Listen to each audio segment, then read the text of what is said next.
Nightmares on the Rogue in Medford, Oregon started as a youth center fundraiser and has grown into one of the state's most celebrated haunted attractions. That's coming up on today's show. Welcome to the show. I'm Philip. On the Haunted Attraction Network show, we bring you the news and stories you need to prepare for Halloween.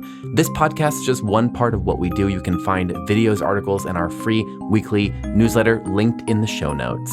Today, Nightmares on the Rogue began in 2021 as a 3,000 square foot community haunt and has since expanded into a 30,000 square foot Halloween destination with 3 fully themed haunted houses and a bustling midway. In this exclusive interview, owner Devin Price shares how a fundraiser turned into a professional-grade production, the creative process behind the 3 haunted houses, and what he's learned about storytelling, pricing, and building a haunt that gives back. You can also watch the full video version of this interview on our YouTube channel. That's also linked in the show notes. Okay, here's Devin. My name is Devin Price, and I am the owner of Nightmares on the Rogue Haunted Attraction in Medford, Oregon. We are a 30,000 square foot entertainment venue. We mainly specialize in haunted attractions. So we have our Halloween festival, which has a lot of vendors, and then things to do like tarot card readers, character artists, and I think that really sets us apart in the area. We also have 3 attractions on site. Completely different themes. One's Junkyard Circus. It's the typical clown haunt, but with an industrial twist. We have Invasion, which is our sci-fi Area 51 attraction, and then Temple of Terror, which is like if Indiana Jones was a horror film. So 3 completely different haunted attractions, and our goal really was for families to come out and make a whole entire night out of it. So we started in 2019. I was the director of a youth center. So we had an after-school program, summer program, preschool. It was a large facility, and we were looking at creative ways to do a fall fundraiser. I come from a place, Salt Lake City, Utah, where I grew up going to these big haunted attractions, and one in particular was called Rocky Point. And they would take Hollywood sets and ship them from California, bring them to Utah, and I just loved it. I loved every second of it because it was like walking through a film. And so I've always had this in the back of my mind where one day I would run a haunted attraction, and I pitched it to my staff and said, hey, we should do a haunted house. They surprisingly agreed, and we got all the kids to make spooky props, and within 30 days we set something up in our youth center, and it was a hit. We had the community come out and support us, and I thought, this is going to be something fun we do every year. Unfortunately, 2020 happened, and with the pandemic, we had to transition to an emergency childcare facility, and ultimately we closed down the youth center. But we kept still getting emails of, hey, are you going to do the haunted house? Are you going to do the haunted house? And so I looked at my wife and I was like, I think there's a demand in our area. And so we did a trip in October of 2020. We traveled to 7 different states, went through 30 different haunted attractions, and then we went through the attraction trade show in St. Louis. And we decided we were going to go pro, as they call it. So I put my $30,000 in savings. We got a 3,000 square foot building, and we did our first haunted house.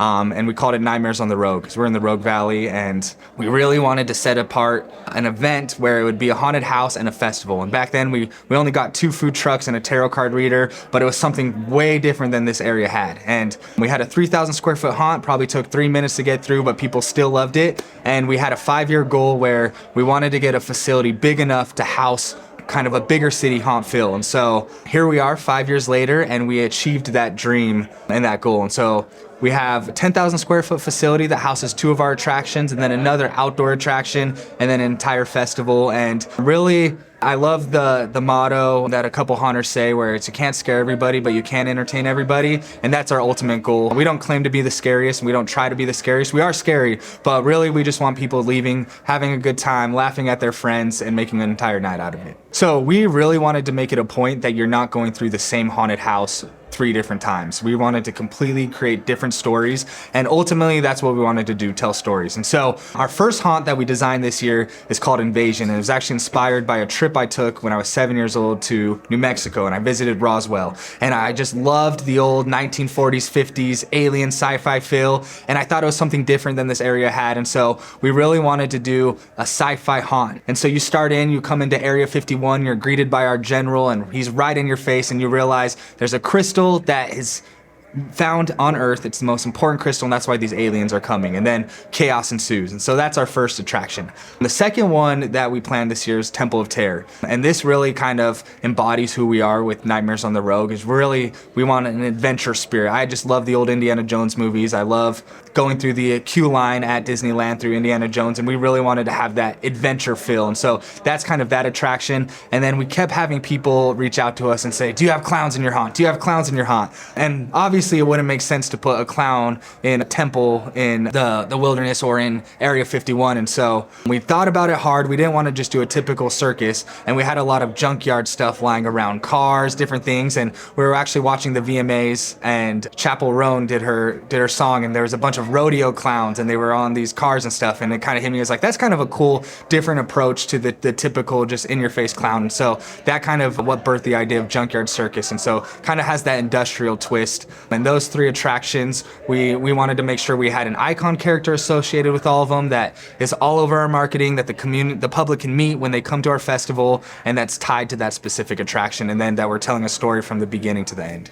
So some of the challenges that we have, I assume all haunters have, and that's that the public kind of thinks a haunted house is something you put up in a couple weeks and then they get to go through and then they leave. And actually it's a year-round endeavor. And so we pay our entire staff. We have a facility that we pay rent year-round. We have insurance. We're dealing with a lot of different expenses. And so really for us this year, looking into how's the economy going to be with different things like tariffs and other things. And we're like, we need to have an attraction that's both profitable and affordable. And so one thing we did this year that we've never done is we allowed people to break out whether they wanted to do 1, 2, or all 3 attractions. And so last year we had a general admission, it was $30, you got everything. This year you can break it up. If you want to do one haunted house for $15, you can. 2 for $25 or 3 for $30. And then obviously we have our fast pass and upsells, but we really just wanted to provide an opportunity for any family to come, even if they can't afford normally. And actually it ended up helping us. Our tickets are up. Our average ticket price ends up being our standard general admission that we would have had when you take into fast pass and everything else into account. And so it's really worked out for us, and I think that the communities really liked it because those families that can't afford a $30 general admission ticket are at least getting to come. And honestly, people come, and if they do buy one, they like it so much they go to our box office and upgrade to the others, so it ends up working out. Growing up in Salt Lake, I saw these mega haunts, and that's in my mind, we have to be that. And so everything I'm doing is trying to emulate that, but like you said, we don't have 70,000 people come through in October. We are limited about certain things, and so I have to be realistic. When I came into this area, there were a lot of people who had passion, but a lot of the haunted attractions were more of those local mom and pops in the backyard of something, and they didn't really have anything that a larger city would have. There were a couple really good ones, but I felt like there was this niche in the market that was untapped. And so that's kind of where we thought we would head into, is really focus on quality, really focus on the entire event.